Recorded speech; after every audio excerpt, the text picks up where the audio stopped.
You ever hear the sound a luxury car makes when it meets honest dirt? It's not what you think. It doesn't roar or glide or hum like it does on smooth blacktop. It grinds, it howls, it coughs like a rich man choking on a corn dog. That's the sound I heard that morning when I walked out of my barn and saw a silver Maserati slicing across my alfalfa field like it was the Daytona 500. Dust boiling up, cows scattering, fence posts cracking in its wake. I didn't even have to see the license plate to know who it was. The Baxter sisters, Mandy and Cheryl. They moved here from Dallas last spring, bought up a big white house on the edge of the valley, the kind with columns that look like they're auditioning for a bank commercial. Folks around here tried to be neighborly, brought them pies, helped them move in. Didn't take long for everyone to realize they weren't exactly the neighborly type. See, Mandy and Cheryl weren't bad people in the way that makes headlines. They were just the kind of bad that grins while it stomps on your foot. First time I met them, I was fixing a section of barbed wire by the road. Their SUV pulled up, music shaking the windows, some pop song about champagne and freedom. They rolled down the window and Cheryl, the older one by maybe 2 minutes, leaned out and said, "Hey, you the farmer? You mind if we cut across your land? GPS says this is the fastest way to the main road." I pointed to the big red sign that said private property. No trespassing. Mandy laughed. "Yeah, but you're out here alone, right? Who's gonna care?" Then they just went, tires spinning, dirt flying. I stood there watching them disappear, thinking, this has got to be a joke. It wasn't. Next day, same thing. And the next. Every time they came through, it was louder, faster, more careless. My fence got smashed twice. A chicken coop nearly toppled from the vibration. I tried everything. Notes, chains, even a polite visit to their front porch. Stood there with my hat in hand and tried to talk sense into them. Mandy just smiled that country club smile and said, "Well, maybe you should build better fences." "Not our problem, your land's in the way." Cheryl filmed the whole thing on her phone like I was some kind of angry hillbilly exhibit. It'd be funny if it wasn't my land. Every inch of it, paid for in sweat and bad weather. My dad worked this place before me. I still hear his voice in the walls of the barn when I'm patching something up. "Take care of what's yours, Luke. Nobody else will." I tried to hold on to that patience, that decency. But patients don't patch tire ruts or fix broken posts. I called the sheriff, left messages, felt a report online. Even cornered Deputy Hardy one morning while he was eating pancakes at the diner. He just shook his head. "You got proof?" he asked with syrup on his chin. "Eyewitness testimony don't count for much these days, Luke. You got video?" I said I was the eyewitness. He laughed like that was the punchline. So that was that. Law wasn't gonna help me. Meanwhile, the sisters were turning my farm into a TikTok backdrop. My niece showed me one of their videos. Cheryl driving, Mandy hanging out the window yelling, "Shortcut through redneck country." They had filters, music, hashtags, country cruising, farm chic. Thousands of likes. I stared at the screen and felt something twist in my chest. They weren't just trespassing anymore. They were mocking the life I built. Mocking all of us who work this dirt with our hands. But here's the thing about farmers. We learn patterns.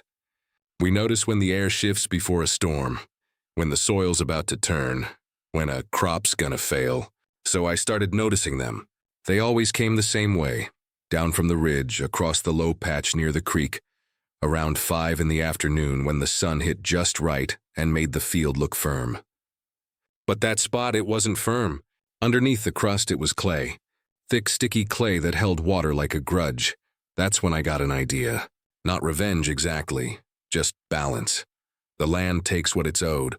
I went into town, picked up a few things from the supply store, hoses, sprinklers, a timer, and a couple of bags of bentonite clay. My buddy Hank from the construction yard lent me some gear and didn't ask why. "Just patching irrigation," I said with a grin. That night, after the sun went down, I drove my ATV out to that low patch.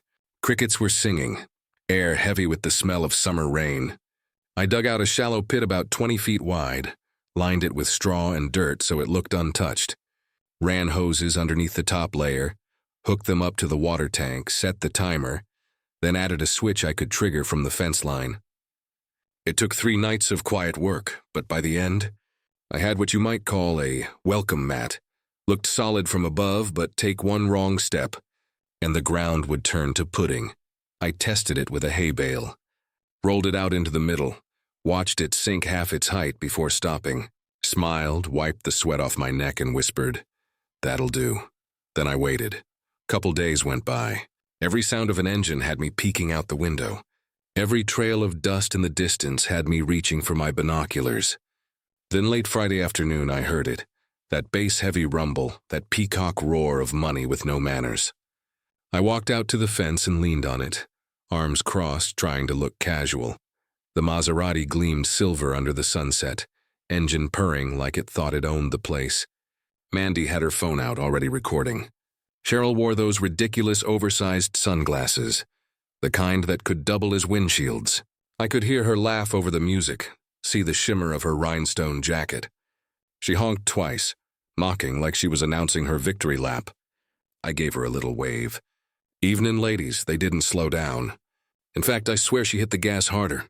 The car dipped over the ridge, lined up with that same path they always took, the one I'd been preparing. They were laughing, yelling something about country guys out to watch again. I slipped my hand into my pocket, thumb resting on the small remote. The sprinklers were already primed. All I needed was timing, 10 yards, 5. I pressed the button. At first, nothing. Just the hum of their engine. Then came that wet, gurgling sound like the earth clearing its throat. The front tires rolled fine. The back ones didn't. They sank slow, deliberate, like the car was being swallowed by the land itself. Cheryl frowned, hit the gas. Big mistake.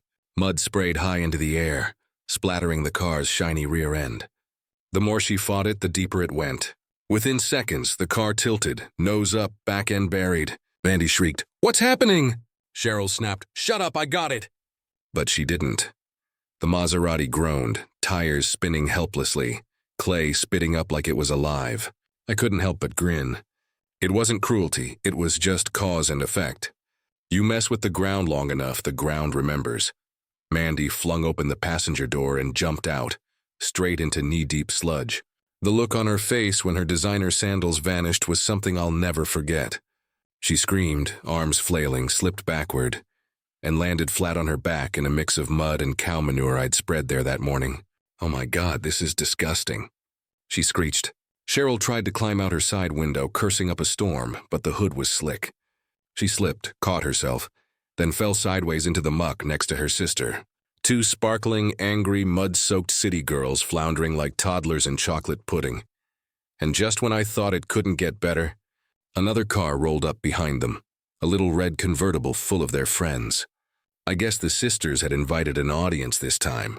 Those girls jumped out with their phones already recording, laughing so hard they could barely hold steady. "Oh my God, Cheryl, you look like a brownie," one shouted. "This is gold," said another. Mandy spun toward them, covered head to toe, screaming, "Stop filming!" They didn't. They zoomed in. Cheryl was trying to pull one leg free when her heel got stuck, sending her face first into the mud. One of the friends wheezed from laughter, tears running down her cheeks. That's when Cheryl spotted me. Still leaning on the fence, arms crossed, just watching. Her face turned crimson beneath the mud. "You did this!" she screamed. I raised a brow. "You mean built a field? You're sick. You're gonna pay for this," she yelled.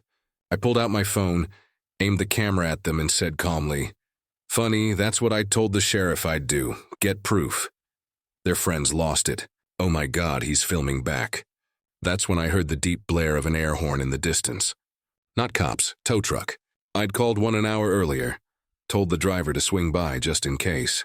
The truck rolled up over the ridge, headlights cutting through the orange light. Driver sipping coffee like he'd seen it all. He leaned out his window. "You ladies stuck?" Mandy's voice cracked. "Get us out right now." He shrugged. "Not without a waiver. This ground's unstable. You got off-road insurance?" Cheryl sputtered. "This isn't off-road." The driver smiled. "Sure ain't a road either." I couldn't help it. I laughed. Walked back toward the barn, let the sound of their arguments fade behind me. As I stepped onto the porch, I looked back one last time. The Maserati half-buried, mud dripping off its doors. The two sisters yelling at each other while their friends live-streamed the whole spectacle to the world. The sun was sinking low, painting the field in gold and rust. For the first time in weeks, it was quiet enough to hear the crickets again. I poured myself a glass of sweet tea, leaned against the railing and thought, well, that's that. Next morning, the air felt different. Still calm, the way it does after a good rain or a good reckoning. No engines, no thumping bass, no laughter slicing through the fields. Just the hum of cicadas and the slow breath of the land settling back into itself. I stepped onto the porch with a cup of coffee, stared out at the spot where the Maserati had sunk like a prideful ship. The mud had dried in long, cracked veins across the field, a scar the earth didn't seem sorry about. I smiled. Nature keeps its own score. By noon, the story was everywhere. One of those friends had uploaded the whole disaster to TikTok with the caption, "City girls meet country justice." The video blew up.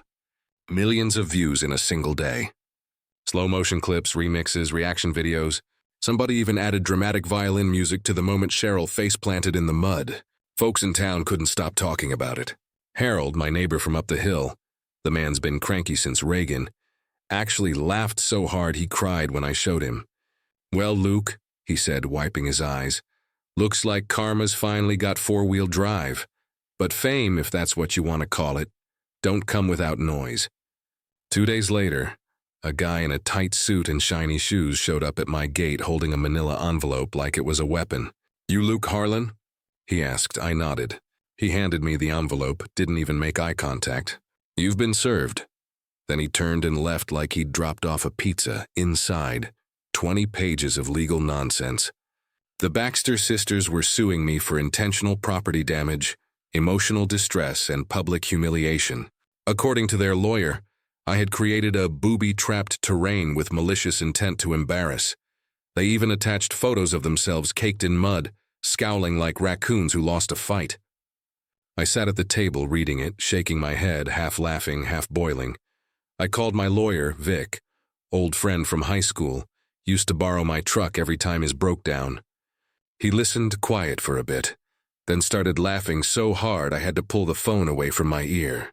"Let them sue," he said finally. "We'll counter for trespassing, destruction of property, and harassment. You've got footage, timestamps, sheriff reports, witness statements, even their own videos online. They walked into your field, Luke. Nobody pushed them. So we did. Filed a counterclaim with every photo, every fence repair bill, every voicemail I'd left the sheriff. Within a week, their case disappeared like the car that caused it. Turns out, their attorney realized real quick he didn't want his name tied to a viral circus. You'd think that would be the end of it, but no. The internet had other plans. The clip kept spreading. YouTube, Instagram, even Facebook groups for farmers. It was on a late-night talk show 1 week later. The host called it the Mud Lesson. A few folks started calling me Farmer Justice. I didn't love that, but I'll admit, it made me laugh. I wasn't out for revenge. I just wanted peace. A fence that stayed standing and animals that didn't flinch at the sound of bass. The next month was surreal. A boot company sent me a free pair to celebrate practical justice. A hose manufacturer offered to sponsor my irrigation setup. Funny enough. One podcast about rural living invited me on to talk about boundaries and respect. I kept saying no at first. Then one night, sitting on the porch, I thought about my dad. He used to say, "If you got something worth saying, son, say it plain and say it true." So I did. I filmed a short video with my phone, no fancy cuts. No music, just me standing in that same field. The sun behind me, hat pulled low. "Some folks think what I did was petty," I said. Maybe it was, but where I come from, you take care of what's yours, and you respect what's someone else's. That's the only rule we ever needed. Then I gave a small smile and added, "Sometimes the land don't need lawyers. It just needs a little water and patience." That clip went viral again. But this time the comments were different. People from all over, farmers, small town folks. Even city workers wrote things like, "My granddad would have done the same," or, "This is the justice we don't see anymore." Someone even wrote, "You gave karma a GPS." I didn't reply to most. Just read them in quiet gratitude. But you know what hit me hardest? The messages from folks saying they were tired of being walked on, laughed at, ignored. Tired of watching the world treat decency like weakness. I guess in their own way they saw a piece of themselves in that muddy little showdown. And maybe that's what made it stick. Weeks turned into months. The fame faded like a summer tan, and I was fine with that. Work went on. Fences got mended. Crops grew tall again. Sometimes I'd catch sight of a stranger parked off the road taking pictures of the bog. Some folks even started calling it the Baxter Basin. I didn't mind. Let the story be theirs too. Then one afternoon in late fall, I was in the grocery store picking up feed and coffee filters when I saw them. The Baxter sisters. For a second, I almost didn't recognize them. No designer clothes, no makeup, no camera phones. Just two women in sweatshirts and sunglasses, pushing a cart with a bag of discount dog food. Cheryl looked up and froze when she saw me. Mandy looked away fast, pretending to read the cereal labels. I just nodded polite. Ladies, Cheryl gave a stiff smile. Luke, car running better these days? I asked lightly. She muttered something I couldn't catch. Mandy tugged at her sleeve. They left their half-full cart and walked out. I stood there for a second watching them go, and felt something unexpected. Not triumph, not bitterness. Just quiet, like a chapter closing. I checked out, carried my bags to the truck, and sat there a while before starting the engine. Thought about how strange life can be. How sometimes the people who cause you the most grief end up teaching you the best lesson about yourself. I wasn't angry anymore. If anything, I was grateful it ended without real harm. The field healed, the fences stood, and peace returned. But I'll tell you this. I left that sprinkler system right where it was. Never know when someone else might come along thinking they're above the dirt. And every few months I repaint the sign at the end of the road. Private property. Trespassers will be embarrassed. Now, the farm's quiet again. Mornings start with the sound of roosters instead of engines.